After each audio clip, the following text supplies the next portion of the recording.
मिनश्शैतानिर्रजीम बिस्मिल्लाहिर्रहमानिर्रहीम रब्बि इश्रह ली सदरी व यस्सिर ली अमरी वहलुल उक़दतम मिन लिसानी यफ़क़हू क़ौली रब्बि ज़िदनी इल्मा अल्लाहुम्मा अरिनल हक़्क़ हक़्क़न वरज़ुक़ना इत्तिबाअह व अरिनल बातिला बातिलन वरज़ुक़ना इज्तिनाबह आमीन या रब्बल आलमीन। अल्लाहुम्मा तह्हिर क़ुलूबना मिनन निफ़ाक़ व अअमालना मिनर रिया व अलसिनतना मिनल कज़िब व अअयुनना मिनल ख़ियाना फ़इन्नका तअलमु ख़ाइनतल अअयुनि व मा तुख़फ़िस सुदूर आमीन या रब्बल आलमीन। बच्चे, हम लोगों ने कल डिस्कशन शुरू की थी टैक्स ईयर के हवाले से। हम लोगों ने कहा था there are 3 types of tax year. First one normal tax year, second one special, third one and the last one transitional tax year. First normal tax year में हमने 3 points में से 2 points अभी तक मेंशन किए। फर्स्ट वन 12 माह की मुद्दत हो और एंड 30 जून पे हो रही हो। यहाँ तक बच्चे बात क्लियर होगी। A period of 12 months ending on 30 जून। अच्छा बच्चे, last one third one point discuss करने से पहले मैं आपके साथ एक बात डिस्कस करता हूं। लेट्स सपोज अगर हमसे कोई पूछे ये टैक्स ईयर आप कैसे बताएंगे, ये टैक्स ईयर कौन सा है। अब आपने गौर से देखना है, इस टैक्स ईयर के अगर हम देखें तो 6 months 2023 के ये 6 months किस में फॉल कर रहे हैं, 2023 में, और ये 6 months किस में फॉल कर रहे हैं बच्चे, 2024 में। अब इसको लिखना तो टैक्स ईयर हमें ये चाहिए 2023 2024, ये तो कॉम्प्लेक्स नहीं हो जाएगा। अब अगर हम इसको सिंपल फॉर्म में डिनोट करना चाह रहे हैं, इसकी डिनोशन चाह रहे हैं, तो कैसे पॉसिबल है कि हम सिंपल फॉर्म में इसको डिनोट करें या इसकी डिनोशन लिखें। तो उसके लिए हमें एक रूल पढ़ना है कि हम इसको कैसे डिनोट कर सकते हैं। उसके लिए इनकम टैक्स ऑर्डिनेंस 2001 ने एक बहुत ही सिंपल प्रोसेस मेंशन किया है। उसने कहा वो कैलेंडर ईयर से डिनोट किया जाएगा। किससे डिनोट किया जाएगा, किस कैलेंडर ईयर से, उस कैलेंडर ईयर से जिसमें 30 जून की तारीख आएगी। 30 जून जिस कैलेंडर ईयर में फॉल करे वो कैलेंडर ईयर से इस टैक्स ईयर को रिप्रेजेंट किया जाएगा। तो अगर मैं आप पूछूं इसको हम क्या बोलेंगे, टैक्स ईयर कौन सा है ये वाला, तो ये कहलाएगा टैक्स ईयर 2024। इसको हम क्या बोला करेंगे, टैक्स ईयर 2024। ठीक हो गया जी बच्चे, यहाँ तक कोई। वालेकुम सलाम व रहमतुल्लाहि व बरकातुहू।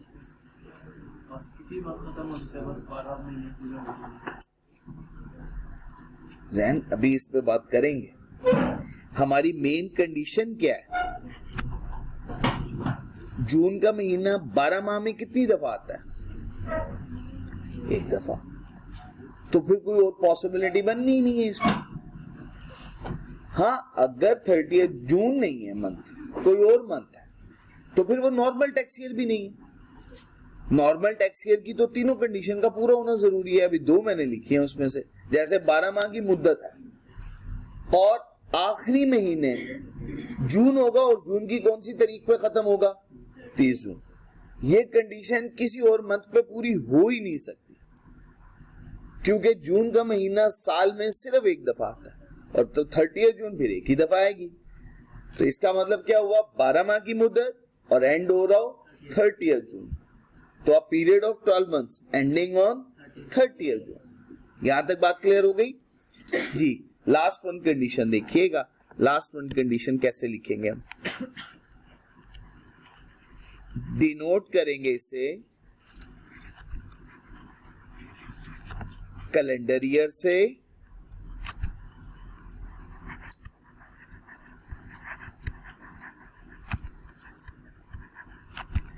जिसमें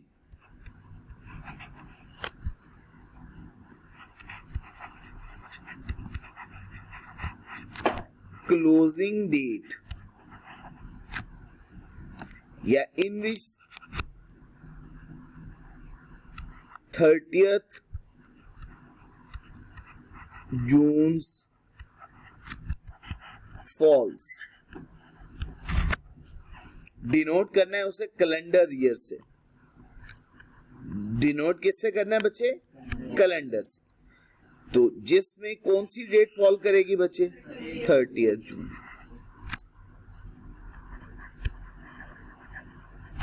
जी बच्चे, यहां तक बात क्लियर हो गई।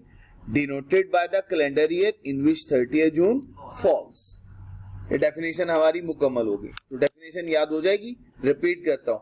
अ पीरियड ऑफ 12 मंथ्स, कितने माह की मुद्दत? 12 माह की मुद्दत। Ending on 30th, ending on 30th, denoted by the calendar, denoted by the in which the 30th June falls. Clear हो गया जी? यहां तक डेफिनेशन क्लियर है? किसी तरह की कोई प्रॉब्लम? बच्चे अब हमने नेक्स्ट डेफिनेशन डिस्कस करनी है, स्पेशल टैक्स ईयर।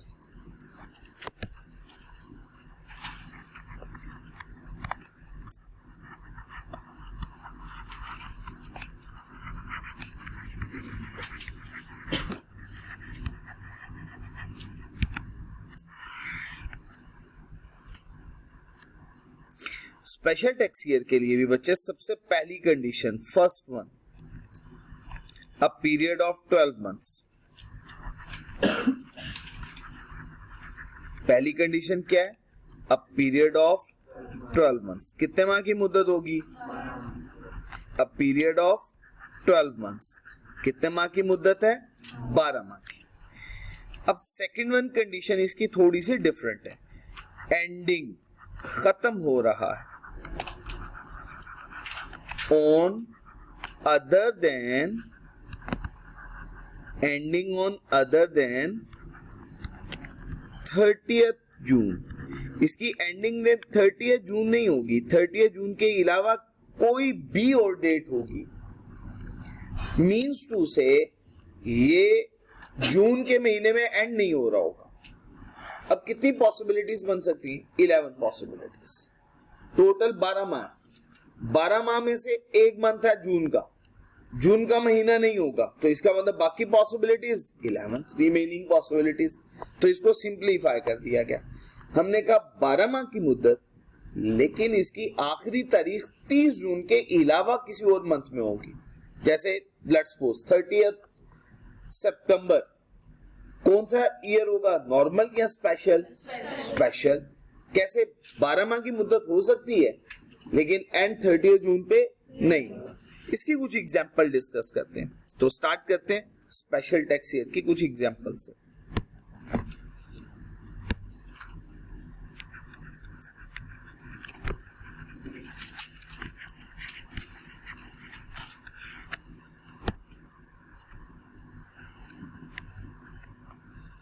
बच्चे लेट्स सपोज मैं कहता हूं टैक्स ईयर यकम अगस्त 2019 से शुरू हुआ और खत्म हो रहा है 31 जुलाई 2020 पे। यहां तक बात क्लियर? अब मंथ काउंट कीजिएगा, कितने मंथ बन रहे हैं? 12 मंथ्स हैं या नहीं है? पूरे के पूरे 12 माह। बट आखिरी तारीख 30 जून है? नहीं, अदर देन 30th जून। कौन सा टैक्स ईयर है? Special tax year.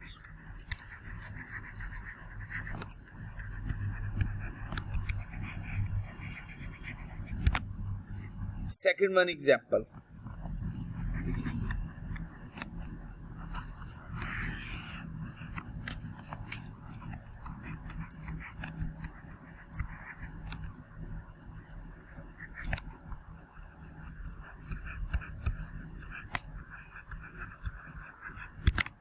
जी बच्चे यकम जनवरी 2021 से साल शुरू हुआ, स्टार्टिंग डेट है 31 दिसंबर 2021 पे एंड हो रहा है। कितने माह बन रहे हैं? पूरे के पूरे 12 माह बन रहे हैं, 12 मंथ्स हैं। पहली कंडीशन पूरी, a period of 12 months. And 31 दिसंबर पे हो रहा है, क्या 30 जून पे एंड हो रहा है? नहीं, 30 जून के अलावा किसी भी डेट पे एंड हो, कौन सा टैक्स ईयर होगा? तो ये कौन सा टैक्स ईयर हुआ? स्पेशल टैक्स ईयर हुआ। जी बच्चे, बात क्लियर हो रही है आप लोगों को? कोई दिक्कत तो नहीं है? अच्छा, एग्जाम्स में काफी दफा आ चुका हुआ है, ये टैक्स ईयर कहलाता है कैलेंडर ईयर। कैलेंडर ईयर अगर कह दे कैलेंडर ईयर, कौन सा टैक्स ईयर कह दे? कैलेंडर ईयर, तो याद रखिएगा कैलेंडर ईयर हमेशा स्पेशल टैक्स ईयर होगा। कैलेंडर ईयर हमेशा कौन सा टैक्स ईयर होगा? Special tax year. एक पेपर में एग्जाम में सवाल आ चुका हुआ है, वो कहता है एक पर्सन है, उसके केस में पूरी उसने डिटेल रेजिडेंशियल स्टेटस के बारे में जानना था। सवाल पूछा एग्जामिनर्स ने बच्चों से, और सवाल में एंड पे उसने कहा आपने अज्यूम करना है कि ये कैलेंडर ईयर फॉलो कर रहा है, और अगर कैलेंडर ईयर फॉलो कर रहा है तो वो नॉर्मल टैक्स ईयर तो नहीं होगा, वो कौन सा टैक्स ईयर होगा? तो कैलेंडर टैक्स ईयर या कैलेंडर ईयर हमेशा कौन सा टैक्स ईयर होगा? Special tax year. तो आपने ये बात याद रखनी है, कभी भी एग्जाम में आपसे गलती ना हो सके। कैलेंडर ईयर हमेशा कौन सा टैक्स ईयर होगा? स्पेशल टैक्स ईयर, क्योंकि कैलेंडर ईयर हमेशा अदर देन 30 जून पे एंड होता है। यहां तक बच्चे बात क्लियर है? एक से दो एग्जांपल्स मैं आपके सामने और डिस्कस करता हूं, फिर उसके बाद इसका थर्ड वन पॉइंट हम डिस्कस करेंगे। जैन साहब कोई सवाल पूछना चाह रहे हैं? हो ही नहीं सकता, पॉसिबल ही नहीं। हाँ, डिनोशन के लिए हमने बोला कि आपने 30 जून जिस कैलेंडर ईयर में फॉल करेगा उस कैलेंडर ईयर को कहना है ये टैक्स ईयर है। अब स्पेशल टैक्स ईयर के लिए डिनोशन तो मैंने अभी बोली नहीं, जब डिनोट करूंगा तब आपको समझ में आ जाएगी, क्लैरिटी आ जाएगी। ठीक हो गया ना? अब इसका थर्ड पॉइंट हमने फिल करना। एक और एग्जांपल डिस्कस करते हैं बच्चे। हम कहते हैं let's suppose tax year start हो रहा है 1 अक्टूबर 2022 से और एंड होगा 30 सितंबर 2023 पे। अब मैं अगर आपसे सवाल पूछूं, मुझे बताइएगा कितने मंथ्स हैं इसके टोटल? 12 मंथ्स। पूरे 12 माह बन रहे हैं ना जी? 12 माह है। एंड कब हो रहा है? 30 सितंबर पे। क्या 30 जून पे एंड हो रहा है? नहीं, अदर देन 30 जून। तो जो भी टैक्स ईयर हो जिसमें 12 माह की मुद्दत हो, बट उसकी आखिरी तारीख 30 जून नहीं होनी चाहिए, बल्कि 30 जून के अलावा किसी और डेट पे एंड हो रहा हो, ऐसे टैक्स ईयर को हम क्या बोलते हैं? Special tax year. तो ये भी कौन सा टैक्स ईयर हुआ? स्पेशल टैक्स ईयर हुआ। जी बच्चे, क्लियर है यहां तक बात? कोई ऐसी बात जो मैं नहीं समझा पाया हूं, पूछ सकते हैं आप लोग? ठीक हो गया। एक और एग्जांपल डिस्कस कर रहे हैं बच्चे। टैक्स ईयर स्टार्ट हो रहा है 1 अप्रैल 2020 पे और एंड हो रहा है बच्चे 31 मार्च 2021 पे। अब मंथ काउंट कीजिएगा, कितने मंथ्स हैं? 12 मंथ्स। शाबाश, कितने मंथ्स हैं? 12 मंथ्स। और एंड किस पे हो रहा है? 30 जून पे? नहीं, अदर देन 30 जून। तो कौन सा टैक्स ईयर हुआ? Special tax year. तो अब आपको क्लैरिटी है कि नॉर्मल टैक्स ईयर और स्पेशल टैक्स ईयर में फर्क क्या है। नॉर्मल टैक्स ईयर में हमने 3 पॉइंट्स पढ़े थे। पहला point, a period of 12 months ending on 30th June denoted by the calendar year in which the shabash in which the 30th June falls। अच्छा बच्चे, in case of special tax year हमने 2 points अभी तक discuss किए हैं। First one, a period of ending on other than 30th June। उसके लिए मैंने आपके सामने 4 एग्जांपल्स डिस्कस की। फर्स्ट वन मैंने कहा ये देखें 1 अगस्त से शुरू हुआ, 31 जुलाई पे एंड हो गया। अब 31 जुलाई पे अगर एंड हो रहा है तो काउंट करें मंथ कितना बन रहा है। मंथ तो पूरे 12 बन रहे हैं, बट एंड 30 जून पे नहीं हो रहा। अदर देन 30 जून, 12 माह की मुद्दत, a period of 12 months ending on other than 30 जून। कौन सा टैक्स ईयर हुआ? Special tax year. Second one case बच्चे 1 जनवरी से टैक्स ईयर स्टार्ट हुआ 2021 से, स्टार्टिंग डेट, एंडिंग डेट है 31 दिसंबर 2021। अगर हम मंथ काउंट करें तो पूरे 12 माह बन रहे हैं ये, a period of 12 months ending on other than 30th जून। तो क्या नॉर्मल टैक्स ईयर होगा? नहीं, ये तो स्पेशल टैक्स ईयर है। थर्ड वन केस बचे, 1 अक्टूबर 2022 को स्टार्ट हुआ, स्टार्टिंग डेट, एंडिंग डेट है 30th सितंबर 2023। मंथ काउंट करें पूरे 12 माह बने, बट एंड 30th जून पे नहीं हो रहा, तो दोनों कंडीशन पूरी होगी, a period of 12 months ending on other than 30th जून। तो बच्चे कौन सा टैक्स ईयर हो गया? Special tax year. Last one बच्चे, यकम अप्रैल स्टार्टिंग डेट है टैक्स ईयर की, एंडिंग डेट है 31 मार्च, मंथ काउंट किए पूरे 12 माह बने, a period of 12 months and 31 मार्च पे हो रहा है अदर देन 30th जून। तो कौन सा टैक्स ईयर हुआ? Special tax year. कोई दिक्कत यहां तक? अब इसके केस में भी हमें सवाल ये जानना है कि इसकी डिनोशन कैसे हो सकती है, इसको डिनोट करना है हमने। जैसे फॉर एग्जांपल अगर मैं बोलूं तो ये tax year, last one case की एग्जांपल ले रहा हूं, इसको मैं देखूं तो इसके कितने मंथ 2020 में फॉल कर रहे हैं? देखिएगा 9 मंथ्स और 3 मंथ्स इसके किस में आए? 2021 में। तो इसका मतलब है मैं इसको कहूंगा 2020 और 2021 बोलूंगा। नहीं, मैं इसको डिनोट करना चाह रहा हूं एक ईयर से, या तो मैं 2020 कहूं या मैं 2021 बोलूं। इसकी सिंपल डिनोशन चाहिए मुझे इनकम टैक्स ऑर्डिनेंस के मुताबिक। उसने क्या रूल बताया, उसकी बात को समझना जरा थोड़ा सा कॉम्प्लेक्स है। क्यों ना हम पहले एग्जाम्पल से बात को समझ लें। हमने ये 4 एग्जाम्पल डिस्कस किए हैं, इन्हीं एग्जाम्पल्स को कंटिन्यू करके पहले समझ लेते हैं, फिर सेंटेंस लिख लेंगे, वो आसान हो जाएगा हमारे। तैयार है जी? बात शुरू करें। थोड़ी सी मेरी हेल्प करनी है। आपने ये देखना है इस 31 जुलाई के बाद नेक्स्ट 30th जून कब फॉल करेगा, नेक्स्ट 30th जून कब आएगा, किस कैलेंडर ईयर में आएगा, वो डेट लिखनी है। 30th जून 2021। क्लियर हुआ? इस स्पेशल टैक्स ईयर की जो एंडिंग डेट है, इस एंडिंग डेट के बाद 30th जून किस कैलेंडर ईयर में आ रहा है, जिस कैलेंडर ईयर में आए उस कैलेंडर ईयर को स्पेशल टैक्स ईयर के लिए बोलेंगे। हम कहेंगे ये टैक्स ईयर कौन सा है, ये है टैक्स ईयर 2021। बात क्लियर हो गई बच्चे? इसको टैक्स ईयर क्या बोलेंगे?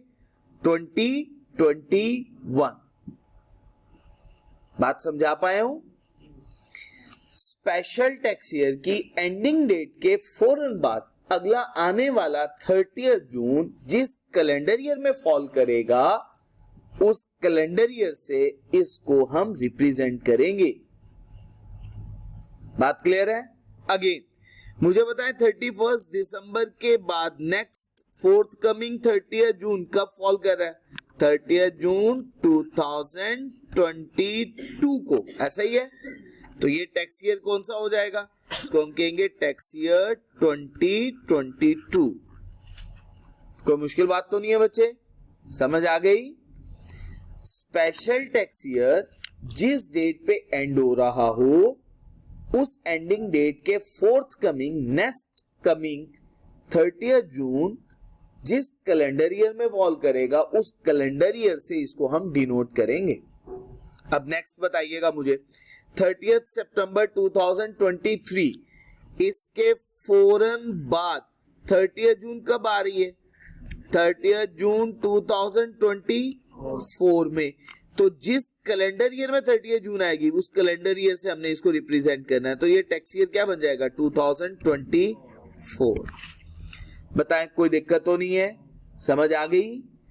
लास्ट वन बच्चे मुझे बताइएगा 31 मार्च के बाद नेक्स्ट फोर्थ कमिंग 30th जून 2021। शाबाश। तो ये टैक्स ईयर क्या बन गया? Tax year 2021। कोई कंफ्यूजन, कोई मुश्किल बात तो नहीं है? समझ में आ गई जी? हमेशा 30 जून देखना, उसका तरीकेकार यही है। अब देखें, हम इसका सेंटेंस लिखने लगे। ये सेंटेंस लिखने में थोड़ा सा कॉम्प्लेक्स है, बट समझना है इसको आसान है। तो हम कहेंगे denoted by the calendar year. हमने डिनोट किससे करना है? शाबाश, denoted by the calendar year. Denoted by the calendar year. कोशिश कीजिएगा जितना मैक्सिमम क्लास में बैठ के याद कर सकते हैं याद कीजिएगा, ताकि आपको ज्यादा दिक्कत ना हो, घर में बैठ के बहुत ज्यादा एफर्ट ना करनी पड़े। Denoted by the calendar, denoted by the, हमने डिनोट किससे करना है? डिनोट किससे करना है? अच्छा, वो calendar year. Denoted by the calendar year relevant to normal tax year, relevant to normal tax year, relevant to normal tax year. यही बात कह रहे थे ना हम? कह रहे थे वो कैलेंडर ईयर, वो कौन सा कैलेंडर ईयर? 30 जून जिसमें तारीख आ रही है, ऐसा ही कह रहे थे ना?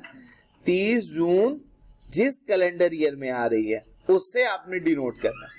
अच्छा, अब ये बात अभी भी पूरी नहीं हुई।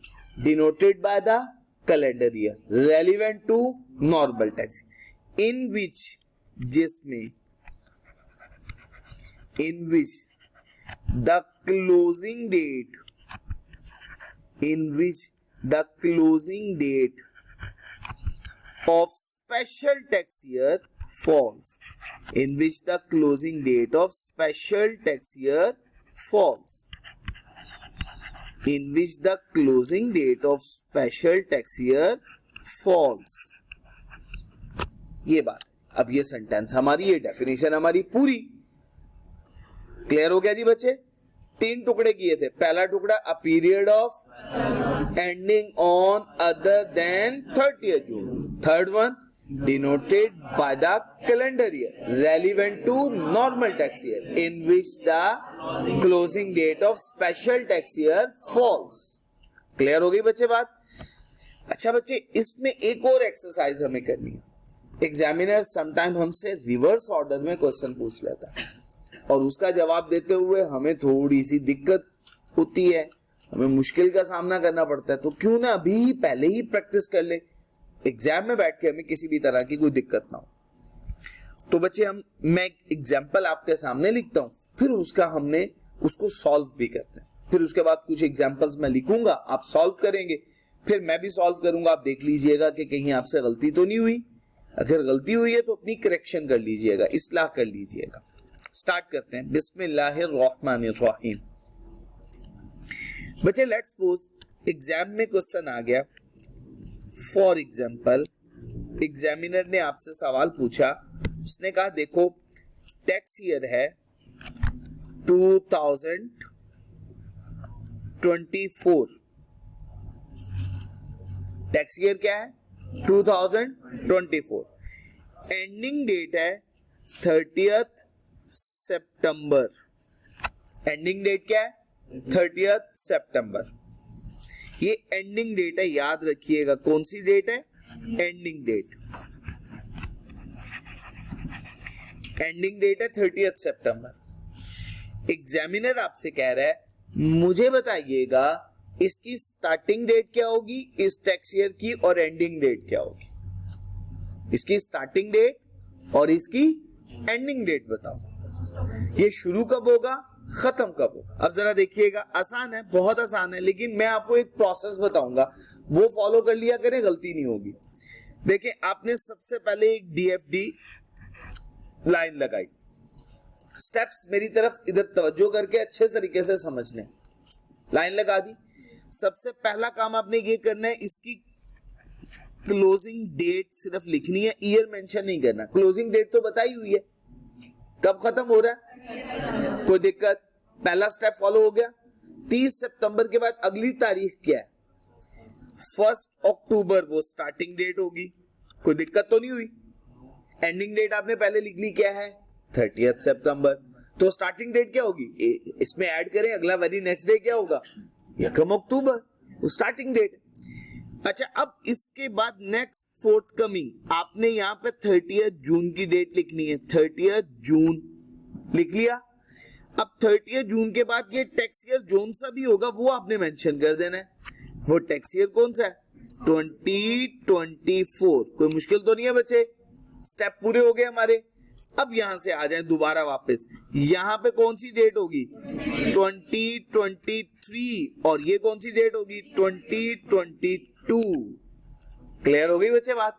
अब कोई मुश्किल बात तो नहीं। अब आप बता देंगे इसकी स्टार्टिंग डेट है 1 अक्टूबर 2022 और एंडिंग डेट है इसकी 30 सितंबर 2023। सॉल्व हो गया? अब 1 से 2 एग्जांपल्स मैं लिखता हूं, आपने उसे सॉल्व करना है इंशाल्लाह। दोबारा बताऊं जी? दोबारा बताते हैं जी। मुर्तजा भाई सबसे पहला काम ये था कि हमें सबसे पहले इसकी क्लोजिंग डेट लिखनी, एंडिंग डेट लिखनी है। एंडिंग डेट क्या है इसकी? 30 सितंबर, मैंने मेंशन कर दी। मुर्तजा भाई 30 सितंबर के बाद कौन सा डे है? 1 अक्टूबर। वो उसकी कौन सी डेट लिख दी मैंने? Starting date. यहां तक बच्चे बात क्लियर हो गया? स्टार्टिंग डेट भी लिख दी। अब इसके बाद मैंने देखा 30 सितंबर के बाद 30 जून लिख दिया मैंने। 30 जून लिखने के बाद जो इसके टैक्स ईयर को मेंशन करना है मैंने। टैक्स ईयर क्या है? 2024। वो टैक्स ईयर मैंने मेंशन कर दिया। अब इसके पर्सपेक्टिव से मैंने अब ईयर्स मेंशन कर दें। अगर ये 30 जून 2024 है तो पिछला ईयर कौन सा होगा? 2023। और स्टार्टिंग डेट 1 अक्टूबर की 2022 होगी। ये थोड़ा सा आपको देखना पड़ेगा, गलती ना हो जाए आपसे। ठीक हो गया जी? आप लोग नोट कर चुके हैं तो मैं एक एग्जांपल लिखता हूं।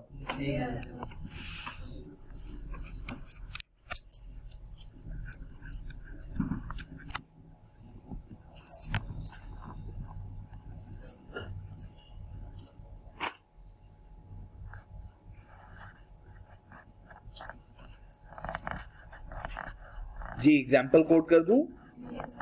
चले जी बच्चे, बिस्मिल्लाहिर्रहमानिर्रहीम। बच्चे टैक्स ईयर है 2022, टैक्स ईयर 2022। बच्चे 31 मार्च पे एंड हो रहा है। आपने अब मुझे इसकी स्टार्टिंग और एंडिंग डेट लिखनी है। जल्दी से लिखें, पूरा प्रोसेस फॉलो करके फिर मैं आपके सामने सॉल्व भी कर दूंगा।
जी बच्चे सॉल्व करूं मैं? चेक कीजिएगा। बिस्मिल्लाहिर्रहमानिर्रहीम। बच्चे सबसे पहले मुझे एंडिंग डेट मेंशन करनी है 31 मार्च। 31 मार्च एंड देन 1 अप्रैल। बिल्कुल ठीक हो गया जी, शाबाश। कोई कंफ्यूजन? 31 मार्च के बाद नेक्स्ट 30 जून। अब ईयर भी मेंशन कर देना है 2022। और देखें तो ये 2022 ही आएगा और यहाँ पे 2021।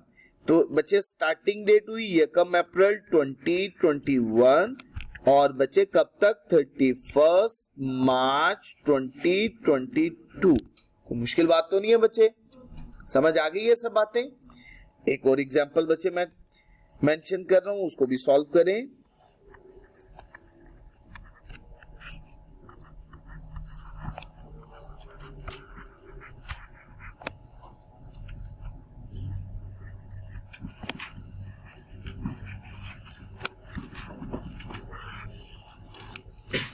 टैक्स ईयर 2019 31 अक्टूबर एंडिंग डेट है इसकी बच्चे।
जी बच्चे सॉल्व कर चुके।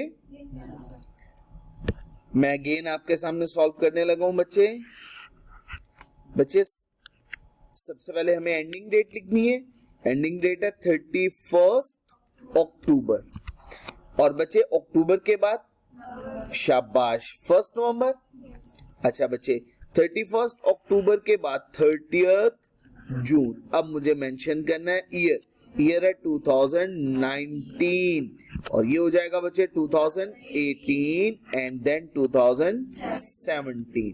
तो बच्चे क्या हुआ यकम नवंबर 2017 और बच्चे कब तक 31 अक्टूबर 2018। कोई दिक्कत तो नहीं है बच्चे, सॉल्व कर लेंगे। होमवर्क नोट कीजिएगा, कुछ एग्जांपल मैं मेंशन करने लगा हूं, आपने होमवर्क में सॉल्व करके लेके आनी है बच्चों।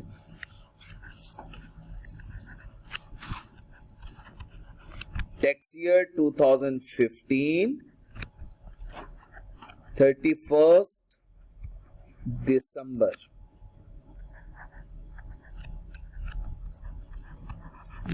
टैक्स ईयर 2019 30 सितंबर। टैक्स ईयर 2021 31 मई।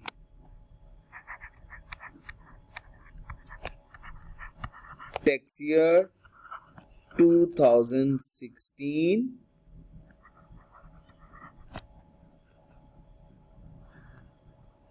30 नवंबर।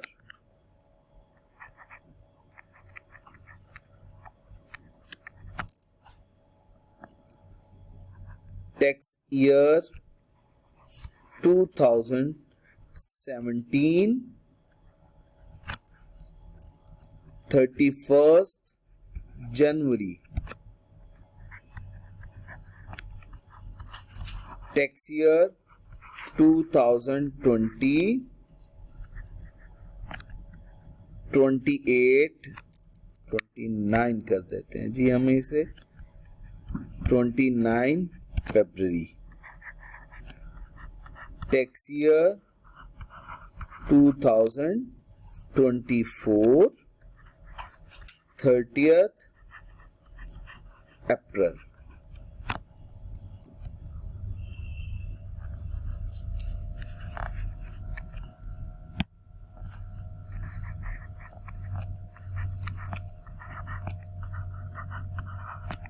2012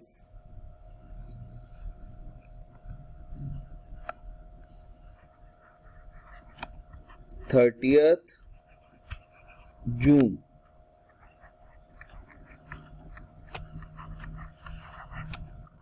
tax year 2018 31st August.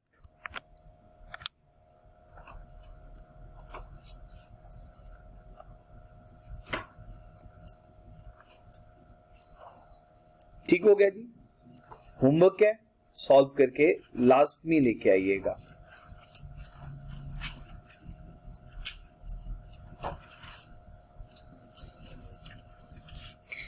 अच्छा बच्चे, federal board of revenue,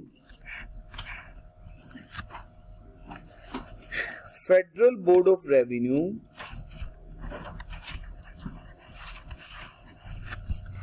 has the authority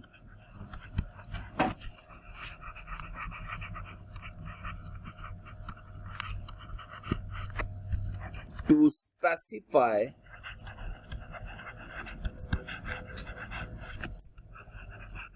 special tax years. Federal board of revenue के पास ये अथॉरिटी है कि वो स्पेशल टैक्स ईयर मेंशन कर सकता है, और उसने कुछ स्पेशल टैक्स ईयर मेंशन भी किए हुए हैं। वो मैं लिखने लगा हूं, स्पेसिफाइड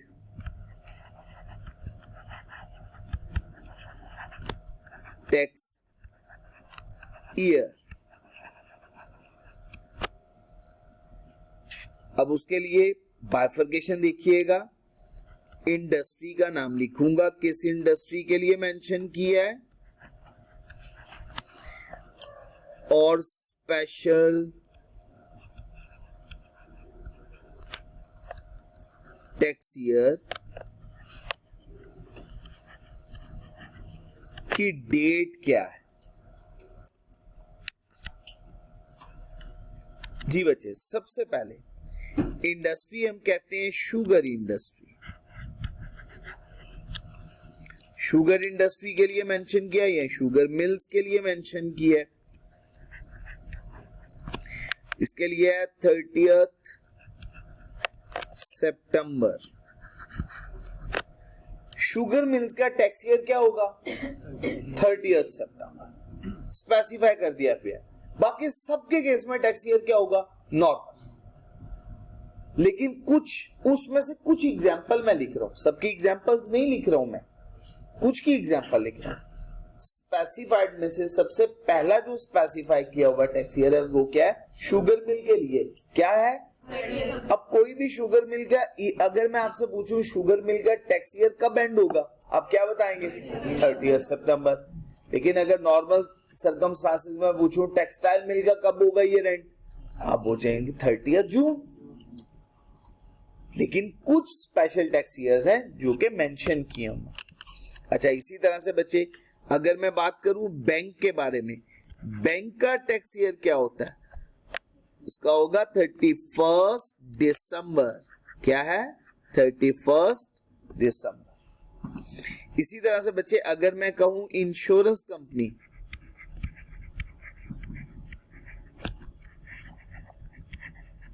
इनका भी बच्चे 31 दिसंबर etc. These are the specified tax years. ये FBR ने स्पेसिफाई कर दिए हैं, इन कंपनीज के लिए टैक्स ईयर यही होगा। ठीक हो गया जी बच्चे, यहां तक कोई दिक्कत तो नहीं है। अब हम स्टार्ट करने वाले एक कॉन्सेप्ट, क्या टैक्स ईयर को चेंज किया जा सकता है, इसी के साथ हम डिस्कस करेंगे ट्रांजिशनल टैक्स ईयर।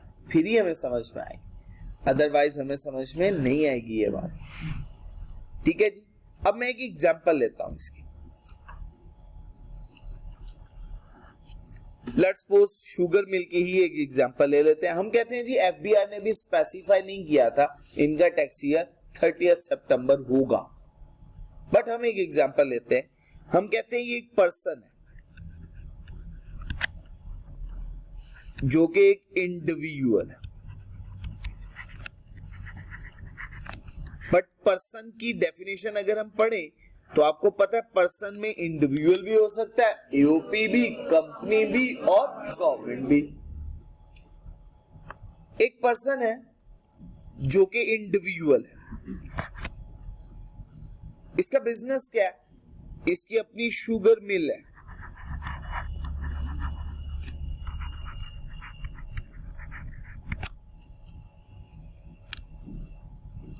अभी इसका tax year normal tax year है, एंड कब हो रहा है, 30 जून पे। ये चाहता है कि इसका टैक्स ईयर 30 जून पे एंड ना हो, but other than 30 June and हो। क्यों? उसकी रीजन हम बाद में डिस्कस करते हैं, या डिस्कस अभी कर लेते हैं। ये एफबीआर के पास गया और एफबीआर के पास रोना धोना शुरू कर दिया। एफबीआर ने पूछा क्या हुआ, उसने कहा देखे 2 सीजन है, फसल 2 दफा होती है, एक आपको पता है खरीफ की, रबी की। अब सीजन गया जून के सीजन में मेरी बेस्ट परचेजिंग का टाइम है, अगर मैं ईयर एंड कर लूं तो मेरे लिए मैं ईयर एंड की तरफ तवज्जो कर लूंगा, मैं परचेजिंग अच्छे तरीके से नहीं कर पाऊंगा। तो मैं चाहता हूं कि मेरा टैक्स ईयर 30 जून ना हो बल्कि अदर देन 30 जून हो जाए। बात क्लियर हो गई? इसने अप्लाई कर दिया। अब अप्लाई किसको करना है, उसके लिए डिफरेंट अथॉरिटीज मेंशन की। अगर तो ग्रुप ऑफ पर्संस अप्लाई करना चाह रहे हैं तो वो एफबीआर के पास जाएंगे, बट अगर एक ही पर्सन अप्लाई करना चाह रहा है तो वो एफबीआर के पास नहीं जाएगा बल्कि कमिश्नर के पास जाएगा। तो याद रखेंगे, अगर अब पर्सन हो तो किसके पास जाएगा, कमिश्नर को अप्लाई करेगा, और अगर ग्रुप ऑफ पर्संस हो तो एफबीआर के पास। मैं एक और एग्जांपल लेता हूं। आप इंशाल्लाह क्वालिफाइड चार्टर्ड अकाउंटेंट बनने के बाद आपने अपना इंस्टीट्यूट बना लिया, आप एजुकेशन में आ गए, आपका ईयर एंड क्या होगा, 30 जून, बाय डिफॉल्ट 30 जून होता है। आपने एफबीआर या कमिश्नर की एग्जांपल ले लेते हैं, हम एक पर्सन, क्लास ऑफ पर्संस नहीं है, हम एक ही पर्सन गए और कमिश्नर के पास जाके हमने कहा देखिए हमारे लिए पॉसिबल नहीं है कि हम अपना ईयर एंड 30 जून पे कर सकें। अब वो हमसे इंफॉर्मेशन लेते हुए कमिश्नर को पूछेगा ना, वजह क्या है, रीजन क्या है, क्यों आप कह रहे हो ऐसा। हमने कहा देखो हम सीए की तालीम में हैं और सीए की तालीम में ये 30 जून के बाद 31 जुलाई तक हमने बच्चों का सिलेबस खत्म करवाना होता है, पीक टाइम होता है। 31 जुलाई तक सिलेबस कंप्लीट करवाना है, उसके बाद रिवीजन्स करवानी है, अगस्त में बच्चे फ्री हो जाएंगे, उसके बाद हमारे पास एम्पल ऑफ टाइम होगा, हम अपना ईयर एंड कर सकते हैं और अपनी इंफॉर्मेशन प्रोवाइड भी कर सकते हैं। बट 30 जून हमारे लिए फिजिबल नहीं है। रिक्वेस्ट है हमारा टैक्स ईयर 30 जून के बजाय 30 सितंबर पे एंड करवा दिया जाए। बात क्लियर हो गई? अब हम अप्रूवल लेना चाह रहे हैं कमिश्नर की कि हमारा टैक्स ईयर चेंज कर दो। तो टैक्स ईयर चेंज हो सकता है नॉर्मल से स्पेशल भी, स्पेशल से नॉर्मल भी, या एक स्पेशल से एक दूसरे स्पेशल। ठीक हो गया यहां तक? तो अब हमने टॉपिक कौन सा पढ़ना शुरू करना है, चेंज ऑफ टैक्स ईयर। यहां तक बच्चे बात क्लियर हो गई?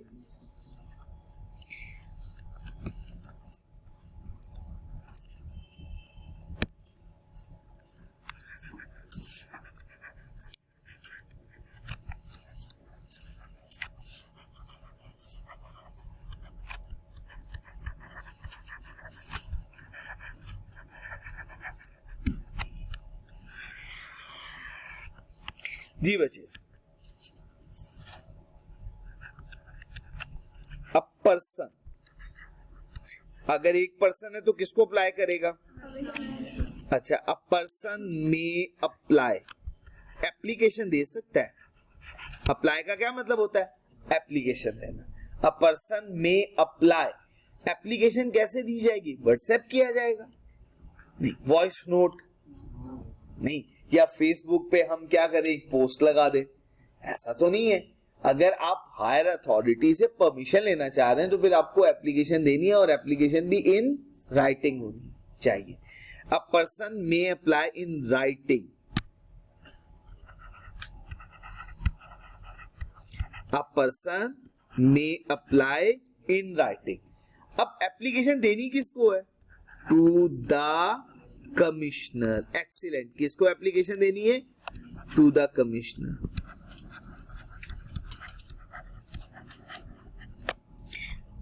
टू अलाउ हिम, कि वो इजाजत दे दे. To allow him to change his tax year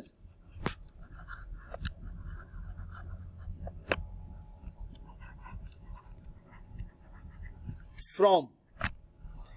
अब इसमें कितनी पॉसिबिलिटीज हो सकती हैं? 3 possibilities. First one, normal to special tax year. Normal tax year से किस टैक्स ईयर में? स्पेशल टैक्स ईयर में. सेकंड वन क्या ऑप्शन बोली थी मैंने आपके साथ? Special to normal tax year में.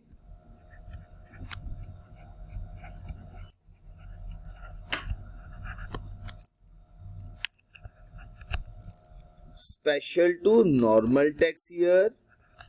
क्या बचे? थर्ड वन क्या ऑप्शन बोली आपके सामने? शाबाश.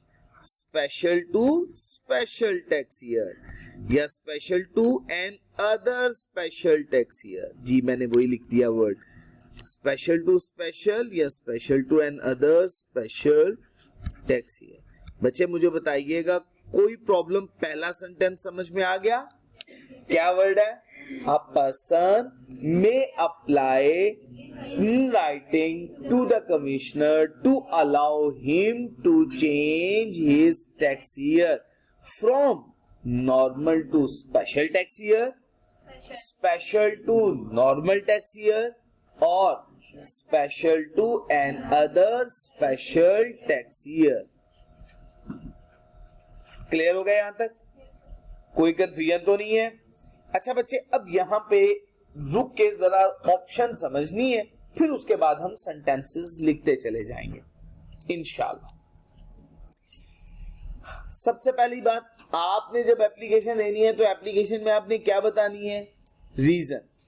आप क्यों टैक्स ईयर चेंज करवाना चाहते हो, उस रीजन को कहते हैं कंपेलिंग नीड. क्या वर्ड बोलना है? क्या वर्ड यूज करना है? Compelling need. मैं ऊपर लिख देता हूं यहां पे word compelling need. Compelling need का मतलब क्या होता है वो भी मैं समझाता हूं. कंपेलिंग नीड, कंपेलिंग नीड को उर्दू में कहते हैं अशद जरूरत बतानी है आपने.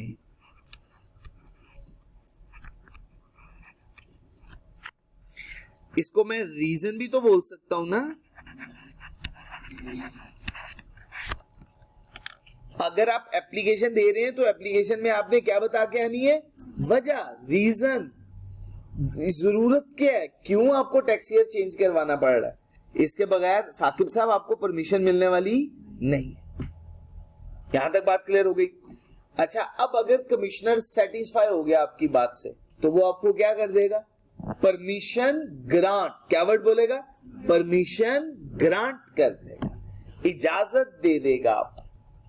अच्छा, जब वो इजाजत देगा तो इजाजत के साथ कोई कंडीशन भी तो लगा सकता है ना, सब्जेक्ट टू एनी कंडीशन.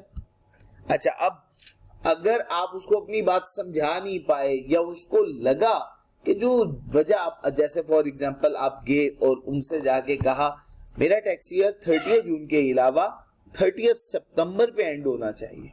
उन्होंने पूछा क्यों? मेरी मर्जी. अब उसको ये बात पसंद नहीं है तो वो क्या कर देगा? आपकी एप्लीकेशन को रिजेक्ट कर देगा. अगर रिजेक्शन करेगा तो दो बातें साथ करेगा. रीजन बताएगा रिजेक्शन की. क्या बताएगा?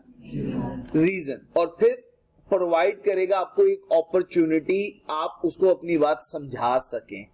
प्रोवाइड एन अपॉर्चुनिटी ऑफ कि आप उसको अच्छे तरीके से अपॉर्चुनिटी प्रोवाइड करें ताकि उसकी बात को सुन सके। Provide an opportunity to hear करना है, उसकी बात को सुनना है, समाप्त करना है। वो समटाइम कहते हैं ना, मुझे एक दफा मौका तो दे मेरी बात सुनने का, मुझे अपनी बात समझाने का मौका तो फराहम करें। तो उसको मौका देना है आपने।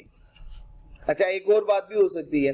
पहले हमने क्या कहा, आपने अशद जरूरत बतानी है, अगर तो कमिश्नर सेटिस्फाई हो गया वो परमिशन ग्रांट कर देगा।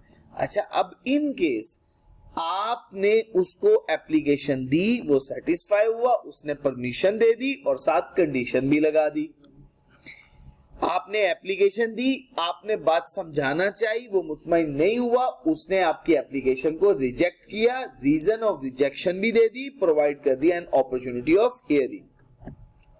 आपने एप्लीकेशन दी, उसने आपकी एप्लीकेशन की समाअत की, सेटिस्फाई हुआ, इजाजत दे दी, आप बाहर निकलते हुए बड़े जोशो खरोश से हुर्रा शोर वेला कर दिया, उसको बड़ा गुस्सा, समझ रहा हो, मैंने परमिशन दी थी, मैं परमिशन अपनी वापस ले रहा हूं।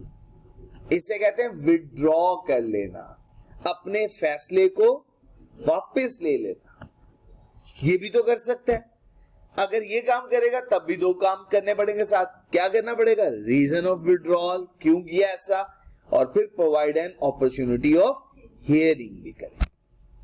अब ये बंदा नाराज हो गया, उसको गुस्सा आ गया, क्या करेगा, रिव्यू अपील दायर करेगा। अब वो किसके सामने लेके जाएगा, एफबीआर के पास। वो नाराज पर्सन अगर रिव्यू या अपील दायर करना चाहता है, क्या कि उसकी फैसले पे नजरे सानी की जाए, तो फिर वो किसके पास जाएगा, एफबीआर के पास। और एफबीआर का जो भी फैसला होगा वो फुल एंड फाइनल, आप फिर किसी कोर्ट में उसको चैलेंज नहीं कर सकेंगे। तो ये सेंटेंसेस में एक एक बात हमने लिखनी है।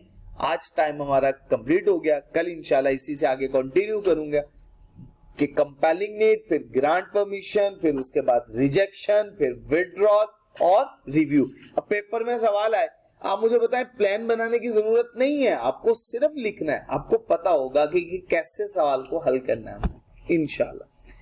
सुब्हानक अल्लाहुम्मा व बिहम्दिक अशहदु अल्ला इलाहा इल्ला अंता अस्तगफिरुका व अतूबु इलैक।